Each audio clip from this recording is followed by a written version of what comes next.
Hello and welcome everyone to the second seminar series in our Saudi Aramco Cybersecurity Chair of Distinguished Speakers. My name is Professor Nasrullah and I will be moderating this session today. First of all, I would like to thank you all for being here with us for this session. I would like to give a little background of this seminar series for those who are attending it for the first time. We started this seminar series in 2020, and today is the second talk under the umbrella of Saudi Aramco Cybersecurity Chair, and hopefully we'll be hosting such events every month. This series provides us an opportunity to arrange distinguished speakers for you from industry, academia, and government sectors to share their experience and provide us their latest development in the area related to cybersecurity. We divide this talk into two sessions. The first session will be for the speaker, where he can present his talk in the 50 minutes.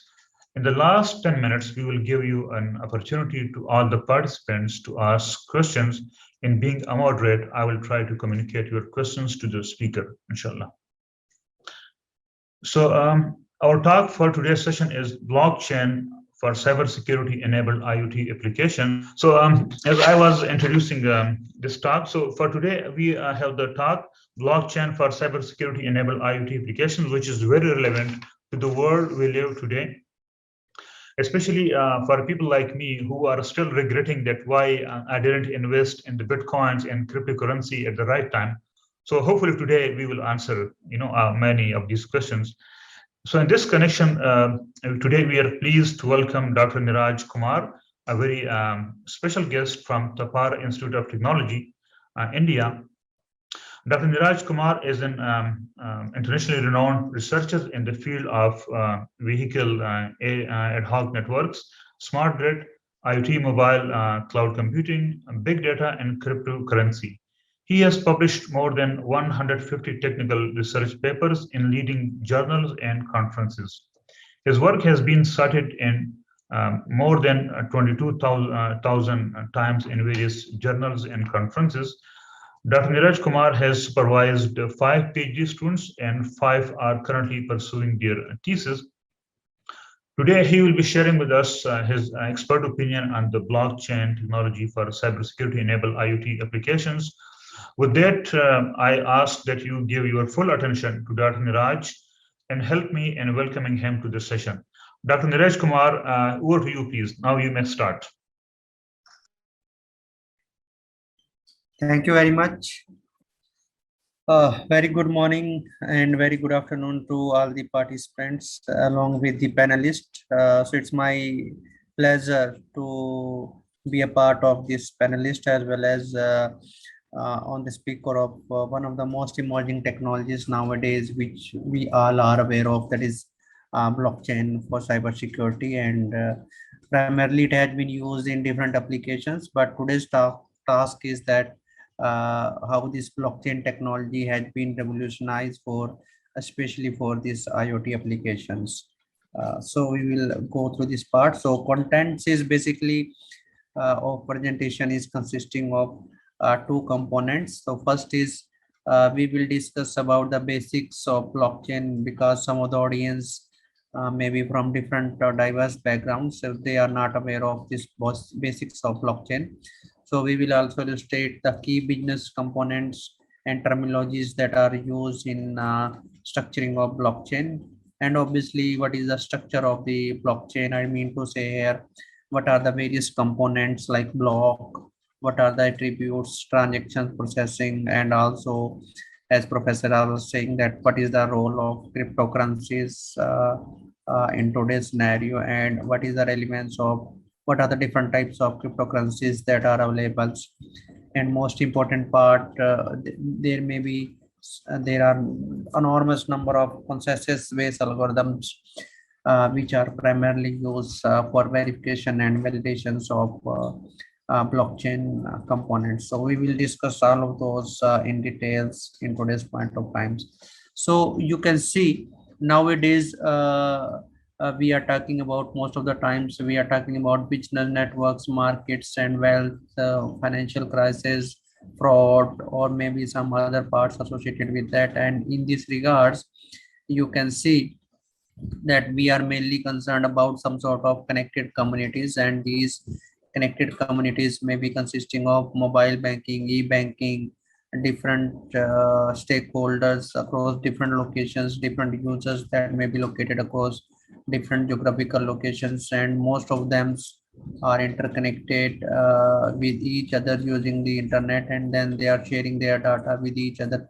So I mean to say here, this business networks benefits various types of end users, that end users may be in different domains, and they may have some sort of shareholders, or they may have some different types of transactions that are processed by different users from different geographical locations.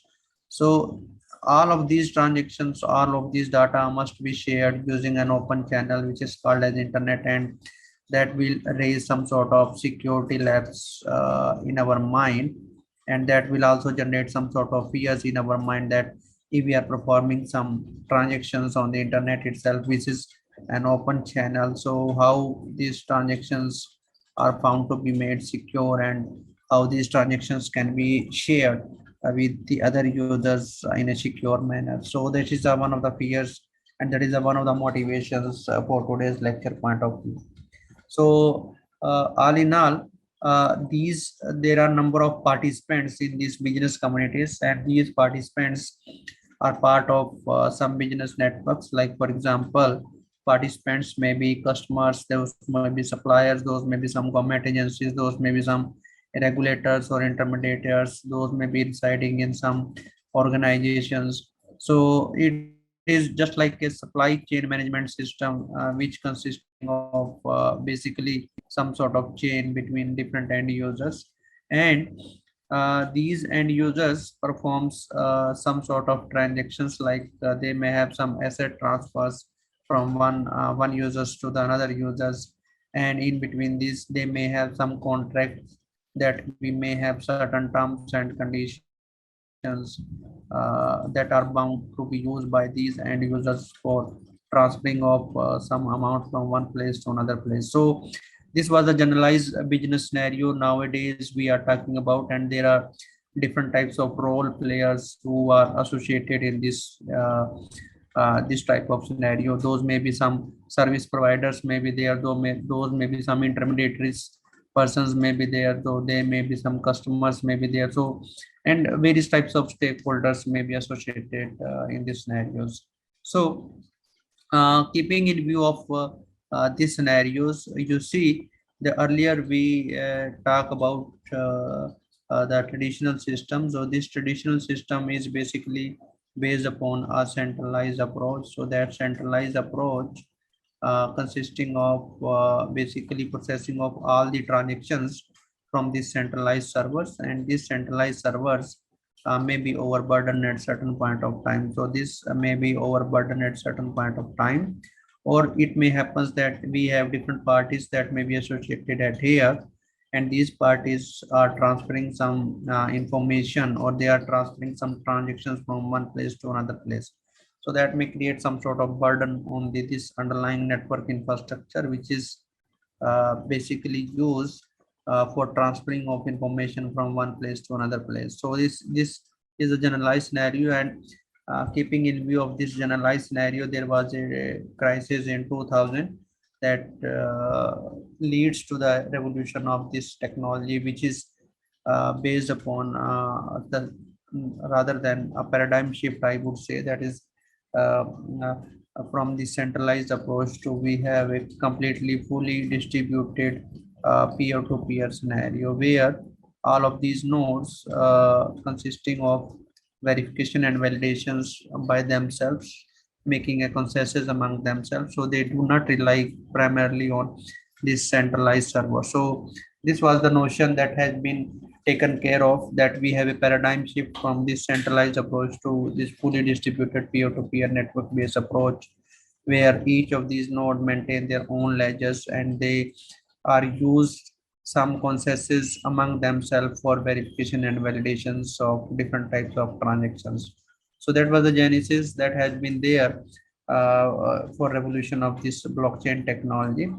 But the key questions that arises in our mind is that if we are going to use this blockchain technology, so is there any inherent benefits of using of this blockchain technology? So obviously yes, the answer to this question is yes. So obviously by using of this blockchain technology, we will be able to reduce the overall cost of we can say transaction processing, as we have already discussed in the previous slide. Like for example, most of the times all the transactions will be processed in the centralized architecture by central servers, and it will also increase the cost of transaction processing in terms of managing the bandwidth or network resources. But on the other side, in case of blockchain technology, this whole paradigm is a peer-to-peer decentralized manner where the transactions processing and validation and verification must be done by all the participating node by making some sort of consensus among themselves, and it will also reduce the complexity in terms. So we have a dual purpose solver at here in terms of using of blockchain for reducing the cost as well as complexity of transactions which are being processed during the maintenance or during the we can say supply chain management for different applications. Similarly, if we have to have some sort of mechanism for finding out the discoverability or traceability of all those transactions and who are the real owners of those transactions which had been committed, so those can also be analyzed with the help of identifying the digital signature. Using the digital signature, we will be able to trace out the real owner of those transactions, and also keeping in view of the timestamp of all those transactions, we will also be able to discover the when those transactions has been committed and fully exploited. So it will also improve the discoverability, and it provides we can say traceability among the real order of the blockchain nodes using this blockchain technology. And more important part is that it is a trusted record keeping mechanism. So you can see that if we are maintaining some sort of ledgers for keeping track of different records, so these transactions or records which are maintained in the ledgers, so these are cryptographically hash codes. So if we will have some toleration or if we have some modifications to these codes, then we have some new codes is to be built it up. So that is the provision or inherent capability of using of trusted record keeping mechanism or trusted environment using the block technology. And which is obviously shared the trusted process among these nodes. So these are some indicative blockchain benefits which are traditional blockchain and traditional centralized architecture system. So in you can see that if we are performing some sort of transactions without the blockchain, so all times we should be aware of finding or transferring those transactions or performing those transactions using these centralized nodes, which is called as a certification authority, which is the single point of contact for making out all those transactions or making any communication between these two parties. So in comparison to this, now we all these stocks clearance or all these settlements needs to be done at the centralized server itself. So this may create a problem in terms of fault tolerance. This may create a problem with respect to the overall cost and expenditure, or this may have some sort of failure. So there are enormous number of, I mean to say here, pit and falls for using of the centralized architectures. So in comparison to the centralized architecture, now we are moving to this completely peer-to-peer trading mechanism using blockchain technology, where you can see that each of these nodes maintain their own ledgers, which is nothing but a record keeping mechanisms. And obviously all verification and validations of these transactions must be among these nodes with the help of some consensus based algorithm. So that is one of the beauty of this blockchain technology, that with the help of the consensus or agreement protocols, all of these nodes trying to verify and validate these transactions, so that we will have a foolproof mechanism which can be used in different applications. So all in all, if we have to define a blockchain, so it is nothing but it is basically a chain of blocks. So we have a chain of blocks. So this is a chain of blocks, and these blocks consisting of some sort of transactions, maybe some financial transactions or other transactions associated with that, and they may have some other attribute as well. So these transactions are called as data, and these transactions may have the value of the previous hash of the previous block. So let's say we have previous hash value which is integrated to this particular block. This hash value is an attribute to this hash to this block itself. So in this way, these transactions are cryptographically hash linked with each other.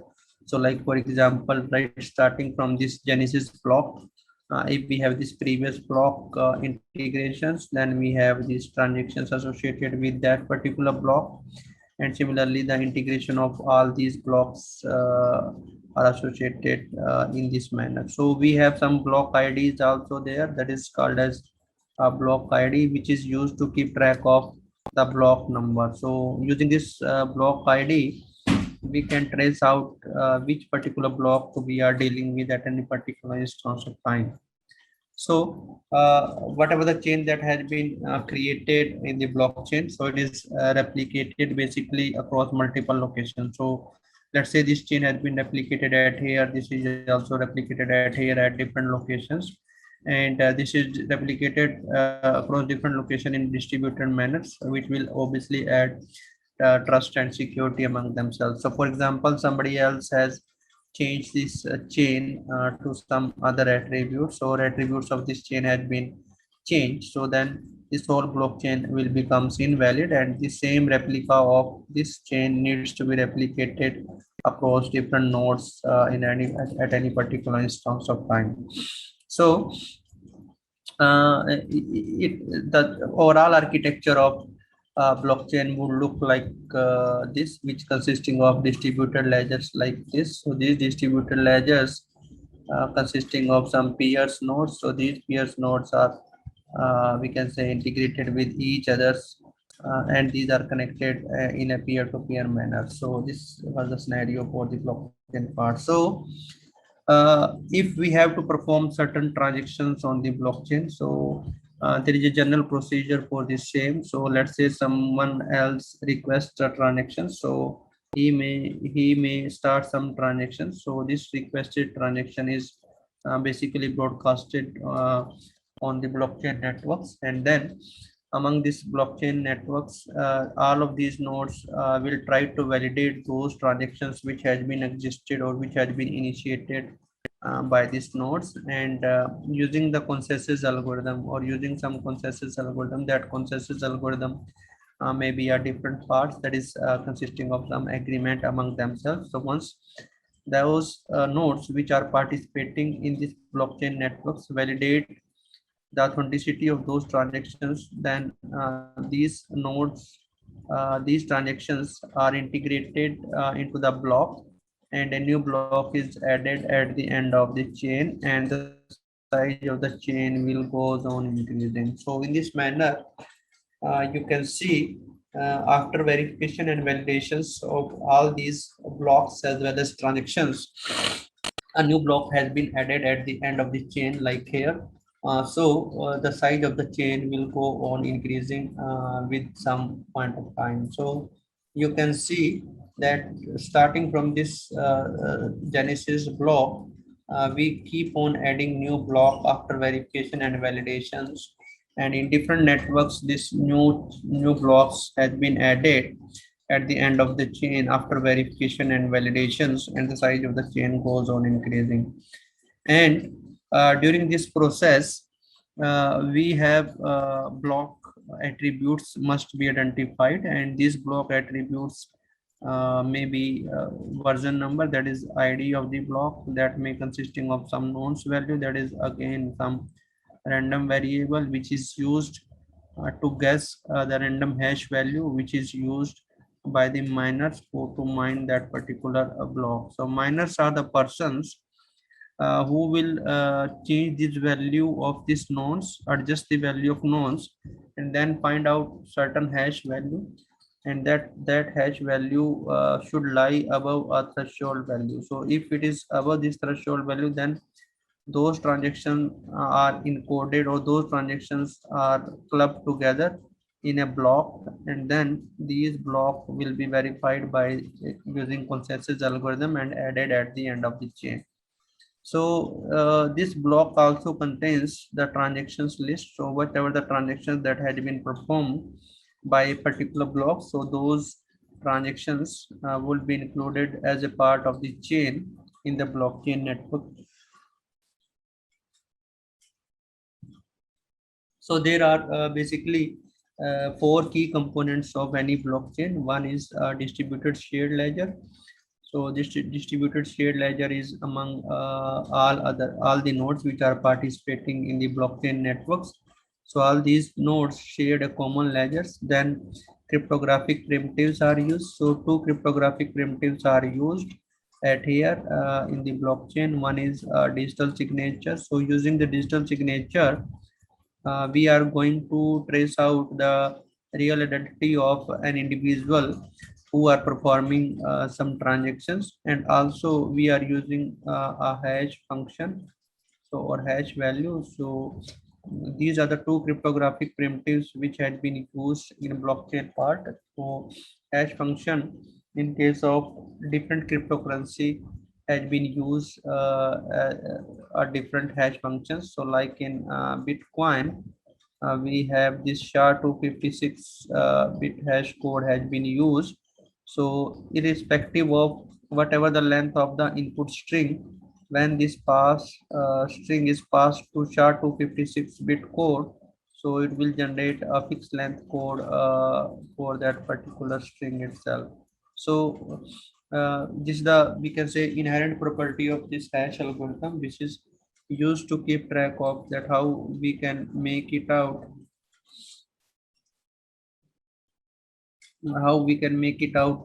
an algorithm for verification and validation. And then these smart contracts, obviously a piece of code. So these piece of code are basically written in some high level language. And for Ethereum, if you are using the public blockchain networks like Ethereum, so here we are using a language which is called as Solidity to write down the smart contracts, so which are auto executable. So after execution of these smart contracts, we will get an output, and then we have the consensus algorithm. So these are the four basic components of any blockchain networks. That is, one is a distributed shared ledger, second is cryptography, third is we have smart contract, and fourth one is the consensus algorithm, which is a core component of uses of blockchain itself. So blockchain has been used for various types of businesses, and it has been a broader participation, keeping in view of the lower cost for increased accuracy or efficiency of the network. So this is, we can say, a generalized scenario where somebody else scan a QR code, and using this QR code, we will have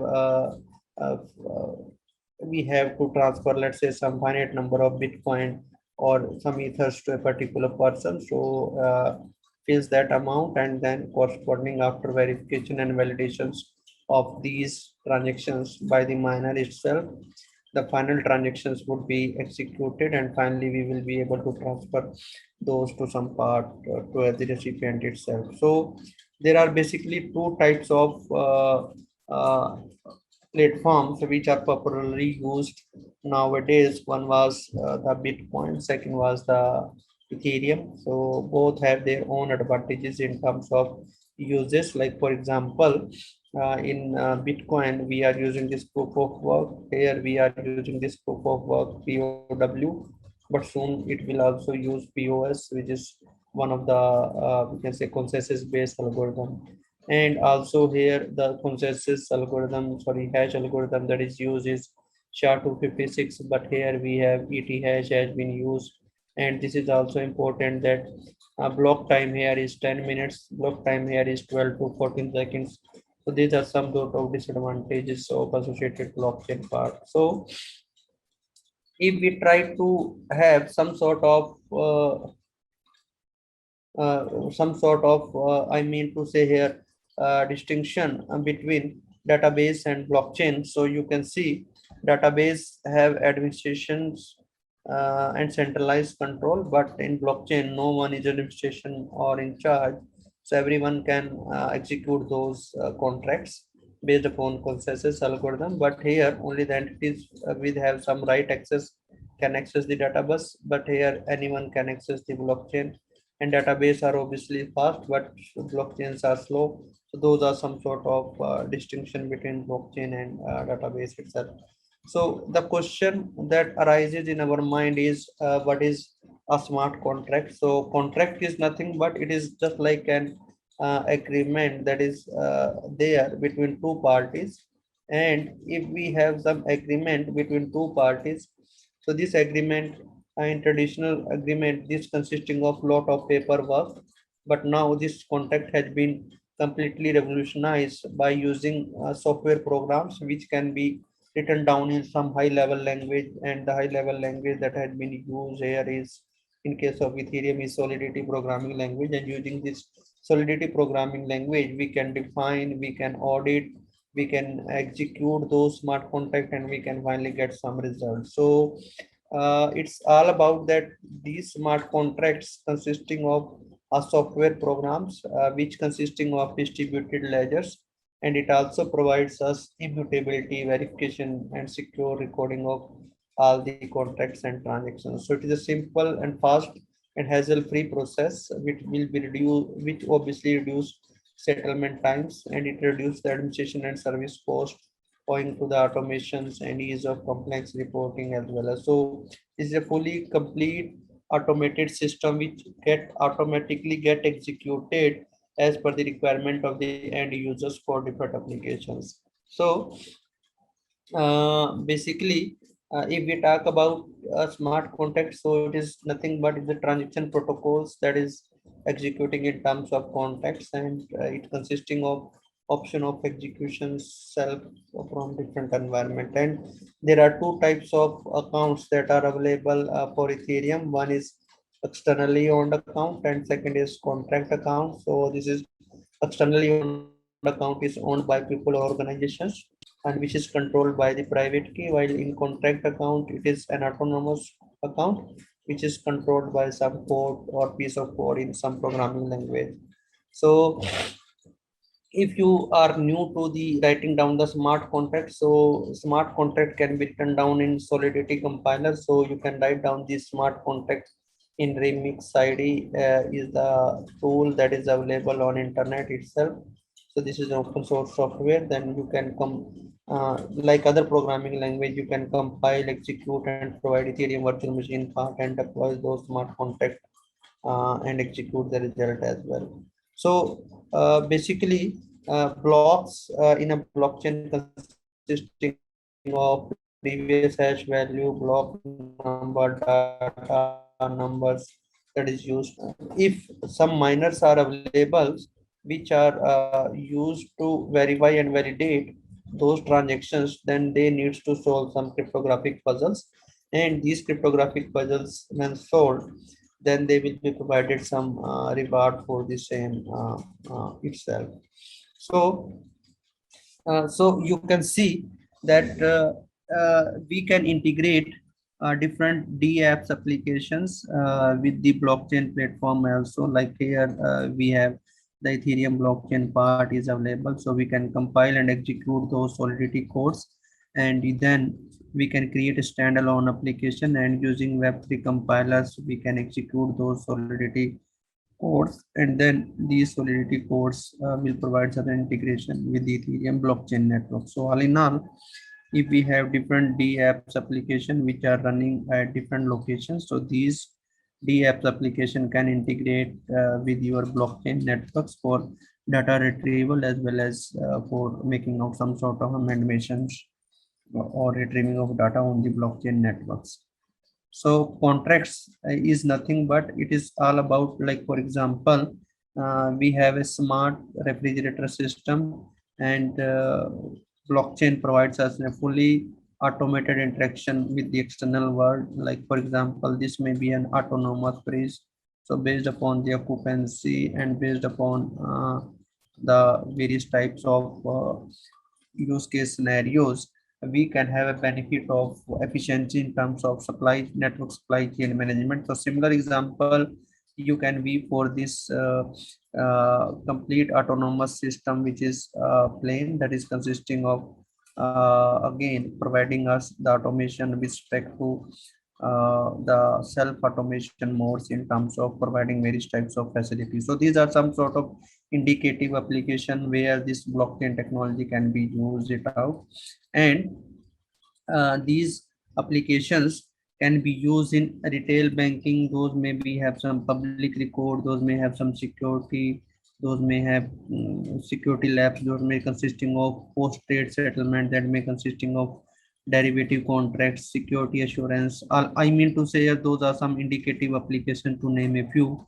where this blockchain technology can revolutionize like anything. So directly we will go to the next part, which is based upon the consensus algorithm, which is the heart of uses of any blockchain network. So as you know that consensus based algorithms is to reach some sort of agreement among the blockchain nodes. So agreement in terms of execution of different transactions. So all the nodes should basically agree about the chances in the distributed ledgers itself. So we may have different types of consensus algorithm like POW, POS, and some other algorithms are there. So we will quickly go through that part.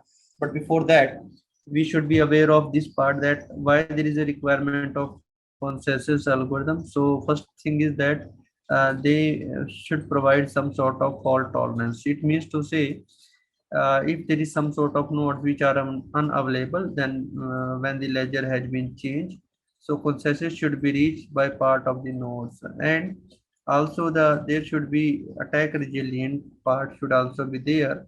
So if there is some sort of nodes which will intentionally behave incorrectly, so we should punish those nodes also, and honest nodes should win in the consensus process. So everyone basically on the network should be able to verify and validate the block correctness. If that block correctness has been done, then that block will be added as a part of the chain at the end of the chain. So that is the prime responsibility of all the nodes which are participating in the blockchain networks to verify and validate the credentials of the transactions which has been executed, so that those transactions can become as a part of the chain. So there are different types of consensus algorithm, like POW is there, POS is there, delegated proof of stake is there, proof of burn is there, proof of authority is there, Byzantine fault tolerance, proof of importance, POET is there. Each of these consensus algorithm have their own functionality and they have their own style of working, which obviously can consist of different types of parameters for verification and validations part. So like for example, if we are talking about a proof of work, so proof of work is basically, it is difficult to produce, but it is easy to verify. For example, let's say if we apply this SHA-256 bit algorithm to a text itself, so if we add some value x to this case, so it will produce some output which consisting of 10 leading zeros. But question here arises is that what the value of this x should be there. I mean to say this is completely a random value and it needs to be guessed by these persons who mine that particular block, that what value of x should be there, so that we have 10 leading zeros in the final output. So uh, this is a difficult process obviously, and it consists of network difficulty part. And but once we have identified this X value, then it is easy to verify this value, keeping in view that we have to just check a number which consisting of 10 leading zeros. So proof of work has some problems which has been used because it consisting of more computing powers. It is computational expensive process and it is energy intensive process, and it also consisting of 51% attacks because attackers which are holding more than 50% of the power, they can reverse the transactions. This is called as a double spend money, or that may be a problem associated with proof of work. And also apart from this, the transaction speed is also one of the major concern. Like for example, in Bitcoin, a new blocks is mined in after 9 to 10 minutes, but in Ethereum it is mined in 10 to 15 seconds. So in Bitcoin, the transaction speed is 2000 to 3000 transactions per block, but in Ethereum it is 200 to 300 transactions per block. But for most of the times, you need transactions that is consisting of 1000 transactions per second. So for the part, we need some other algorithm that is to be used it out for verification and validations. So during this mining process, whenever the transactions are broadcasted on the blockchain network, so these transactions are bundled together into a block, and then miners will verify those blocks within each blocks are legitimate.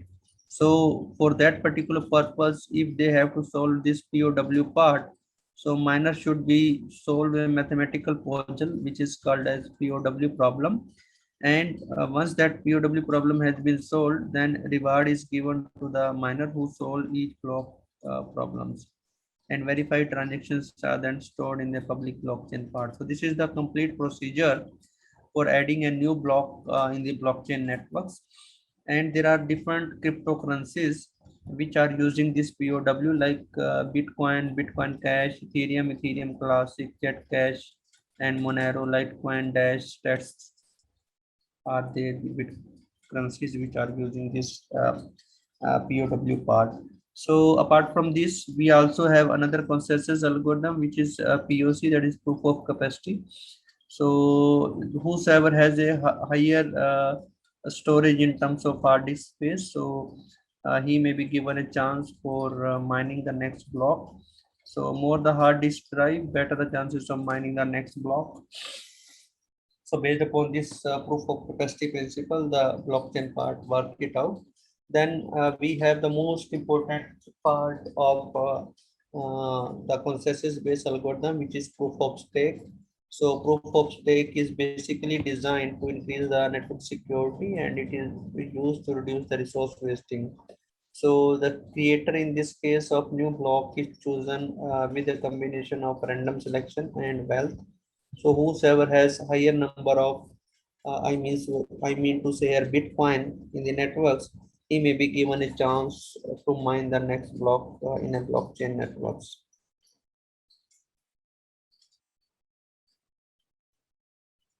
So let's say we are holding 1% of the coin, that gives the chances to verify. So this will verify 1% of the proof of stake block. So that may be one of the problem for different IoT applications. So if we have to move from POW to POS, because POW consisting of heavy computation power and it is energy intensive process. So we can start from POW algorithm, and then we can mine initially with the amount of currency. Then we can switch to the proof of stake, that is from POW to POS, and it will also connect the cryptocurrency that is using this scenario is BitConnect, or we can create or replicate a different we can say blockchain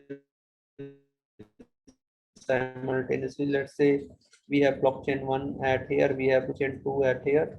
So this may work on POW and this may work on POS, and then we can combine both of them as a hybrid part for the part. So that is used in PIVX. So there is some popular POS based currencies is there, like Cardano, Qtum, PIVX, and BitConnect and Stats are the currency which are using this. Then apart from this, we are also having a delegated proof of stake. So stakeholders vote for some delegates like in democratic part. So these delegates generates basically new blocks like the miners does in POW.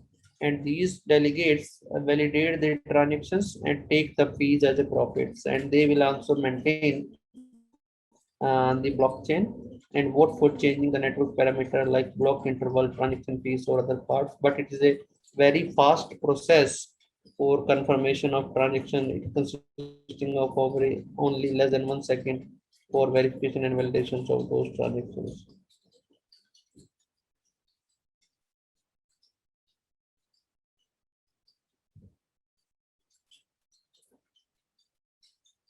So popular DPoS cryptocurrency that are using is LISC, EOS, BitShare, ARC, and Steam.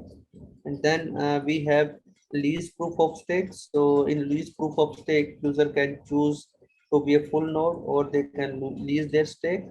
And the full node maintains the whole networks and process the transaction. And they also generate the new block. So that is the procedure for generation of new blocks in the lease proof of stake.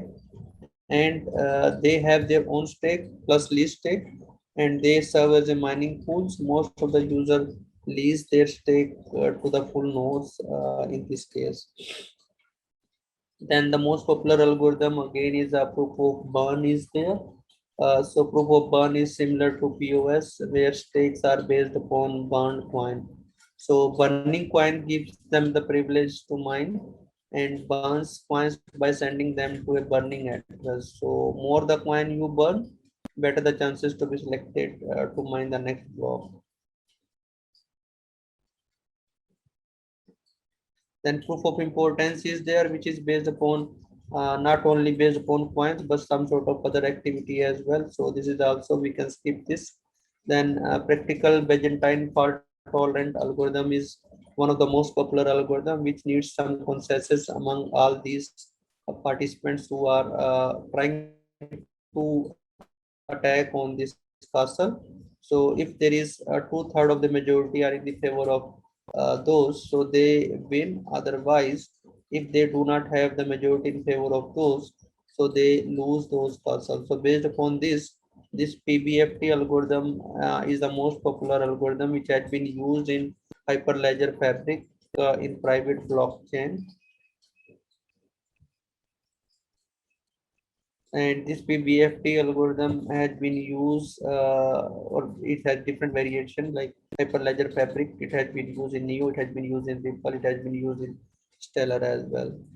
Then proof of authority is there, which will assign a set of trusted nodes to process the transaction and build the next block. Proof of elapsed time is also based upon the trusted execution environment in which transactions are executed. So this is basically supported by most of the modern CPUs like Intel, AMD, or ARMs. So here no cryptographic puzzle is to be solved like in POW algorithm.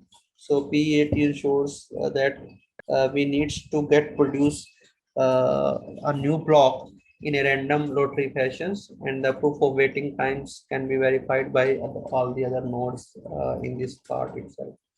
Then there are some IoT based blockchain is also there, which is IoT based blockchain, which consisting of some lightweight process. And this IoT based blockchain is based upon DLT technology, which is distributed ledger technology. So you can see apart from the traditional blockchain networks, we also have the concept of distributed ledger technology. So using this distributed ledger technology, most of the times we can plug in this IOTA based application. Like for example, if we will have this IOTA, which is primarily used for all the IoT based applications.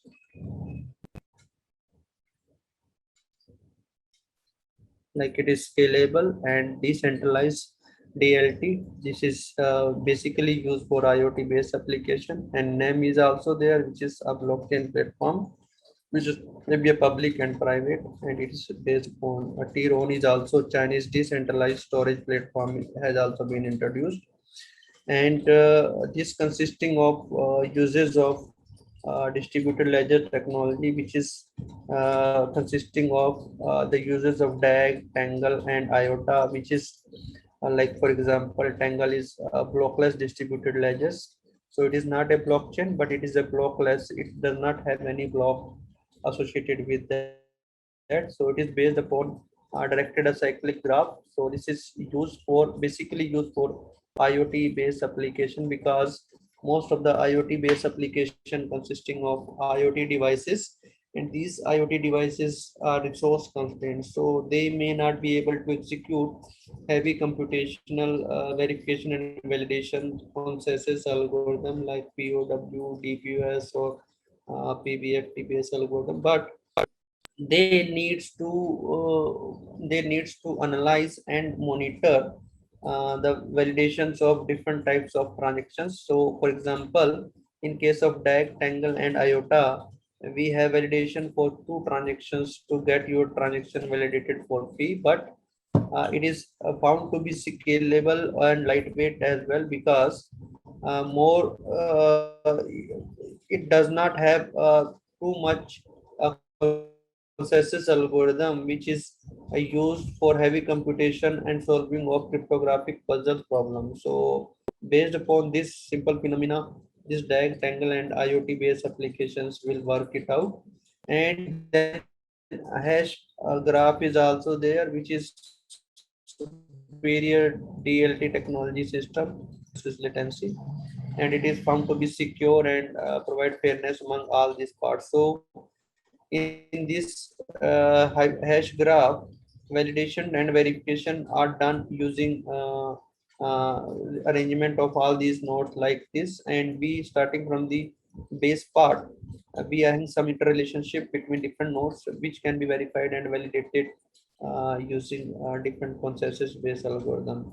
So then we have Web3J is also there, which is Ethereum client for Java based applications, and it consisting of Bitcoin J as well. So this Bitcoin J is a Bitcoin client that is used for primarily used for Java based applications. So you can see that apart from the traditional blockchain system, like we have traditional blockchain system, we also have IoT based IoT based system also. These IoT based system are using this distributed ledger technology. So this distributed ledger technology consisting of uses of blockless, we can say blockless chain, which is easy to verify, and it is easy to verify and validation part. So this is easy to verify and validation part, and also it is a fast response time. So keeping in view of this advantage of using of this DLT for different IoT based application, we have verification and validations that is used for verification and validations of different transactions using directed acyclic graph. So using representation of all these nodes in directed acyclic graph, we can exploit the relationship among themselves with respect to verification and validations from the end user as well. And that's why you can see that most of the times these DAG and IoT based IoT based system are primarily used for lightweight devices, because lightweight devices does not execute POW, POS, or other consensus based algorithm for verification and validation. So that's why this DLT technology comes into play, so that we can integrate different clients with this blockchain networks, and then we can have the access from these systems in a relevant manner from different scenarios itself. So you can see that right starting from the complete automation system to the right starting from the complete centralized system to the fully distributed system, now we have different types of blockchain revolutions. Like for example, we have different revolution of blockchain 1.0, then we have blockchain 2.0, then we have blockchain 3.0, then we have blockchain 5.4.0, and the process goes on like this. So how does this revolution has been taken care of, right, starting from blockchain 1.0 to blockchain 4.0? So this revolution has been revolutionized, like we are going from industry 1.0 to industry 4.0, and we have a completely fully automated system. In this fully completely automated system, we have different versions of applications of blockchain for IoT based applications, and IoT based applications are nothing but they must have some automated controllers, and they may have some autonomous system which can integrate with the blockchain, and we can provide a fully connected systems for a different types of applications like healthcare 4.0, like human computer interaction, smart robotic systems, and surveillance systems, or cloud management systems, to name a few. You can name a few applications. All those applications are IoT based applications, and where we have IoT based applications and where we have some open channels like internet, which is providing I mean to say here, access to all the users from different locations.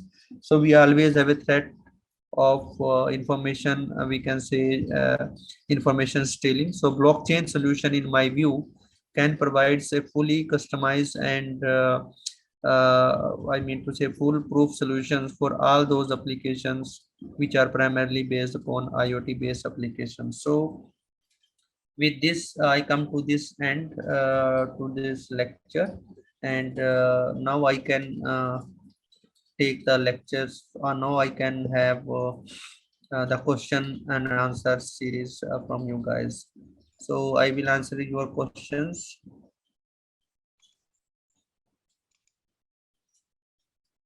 Thanks, Professor Neeraj, for the excellent presentation. Yeah, we have now 10 minutes to for the questions, and I have received a number of questions. Hopefully, we'll try to answer maximum, but definitely we cannot answer all the questions. So I will start with the first question. The first question says, how to utilize home assistance API services? Yes, the home API system is basically consisting of smart home automation system. So this home API system consisting of smart sensors as well as smart actuators. So these smart sensors and smart actuators primarily used for different purposes, like they may be used for smart entrance systems, they may be used for occupancy as well as entrance of a particular users into a particular home itself. So in that case, we can automate or we can design a smart contract for the smart entering of a particular person using those APIs, which can be embedded into the Solidity programming language. So these APIs will work automatically. So as soon as somebody enter into the system, so his biometric may be scanned, and these API would automatically get executed, and then after execution of these APIs, somebody else will be given privilege or access into the entering of home automation system as per the blockchain requirements are concerned. Thanks, Professor Neeraj. I have received many questions. I know the reason, because everyone is interested in the cryptocurrencies. So this question is interesting. I think we should take it now. The question says, why some cryptocurrencies are good for IoT applications such as IOTA and IOTA X. I understand IOTA X is the, I think, advanced version of IOTA, while other are not recommended, such as Bitcoin and Ethereum for the IoT applications. Yes, this is a really good question. Thank you very much for the participants. So you see that whenever we have different cryptocurrencies like Bitcoin or Ethereum or Ethers or IOTA, so not only these cryptocurrencies are good in one environment, keeping in view of the resource constraint, or keeping in view of the we can say execution environment. Like for example, if we have some Bitcoins, so that consisting of some consensus based algorithm for executions, and that consensus based algorithm requires some sort of heavy computation, like we have discussed in POW. We need to solve heavy cryptographic problems or cryptographic puzzles before we finalize or transferring of some finite number of Bitcoin to other users as well. But POW may not be well suited because of its scalability, because of its heavy computation, because of its heavy energy consumption part. And you see that IoT devices are resource constrained, so this may not be applicable, that we should use a POW types of consensus algorithm for verification and validation. So that's why IOTA or IOTA X has been revolutionized, which consisting of only tag, that is directed acyclic graph for verification and validation. So no proof of work or cryptographic problem puzzles need to be solved at here. So in my view, it's all depends upon which type of applications you are dealing with, whether we are having I mean to say, whether we having a resource constrained devices which are to execute those consensus based algorithms. So based upon those, the different categorizations of this cryptocurrency has been made it out. Thanks, Professor Neeraj. The third question says, how to avoid energy problem from blockchain as it is creating environment global issues. Is there any alternate solutions to reduce energy consumptions while blocking processes? Yeah, you see, if we have to cope up with energy issues, as we have already discussed that POW has using a lot of heavy computation power, so we should go for non-conventional sources of renewable energy sources of energy, like wind power, or we can have our own GPUs which are running on this renewable energy sources part, because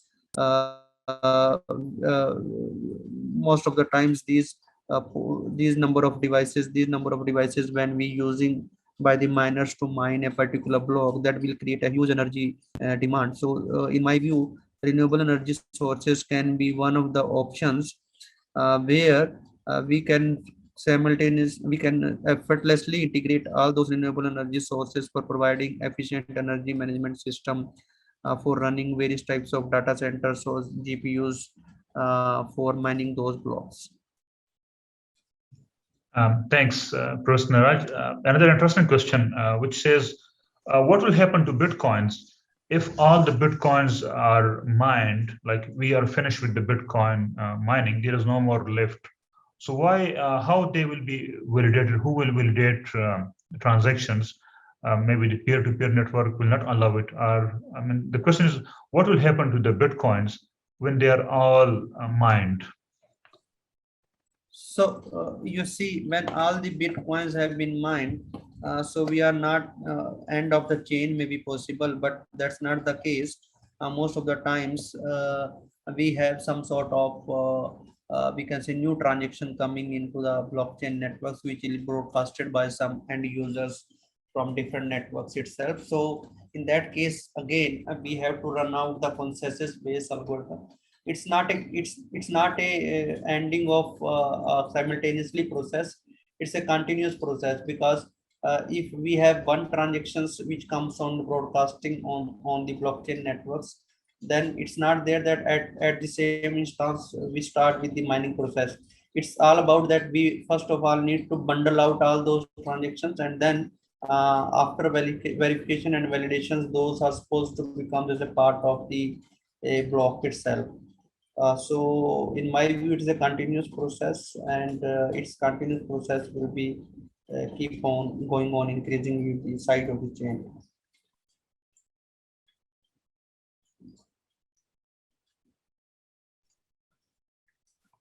Thanks.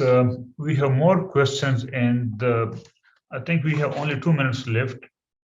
So one question is about the power consumption again for IoT. They say IoT are low power devices, and will using blockchain technology make it slower. Is it so? I mean, when we use blockchain technology on the IoT devices, will such technology make them slower or not? Yes, you are right. It's all depend upon which type of consensus algorithm we are using. But to cope up with this, we have blockless technology, that is DLT, that is distributed ledger technology, which is specifically used for IoT based devices and applications. So this IoT based applications, which is based upon this IOTA, DAG or Tangle, these are using hypergraph. So here we do not have any concept of verification and validations of those blocks. So those consisting of fast processing, because you see in case of representation of all these nodes and transaction in directed acyclic graph, so we will have a full we can say authority for tracing out all those transactions, and we will be able to trace out the individual owner as well. So for fast processing of all those transactions and fast business logic, where we have fraction of second to decide the valid or invalid transactions, we should use this distributed ledger technology instead of blockchain technology.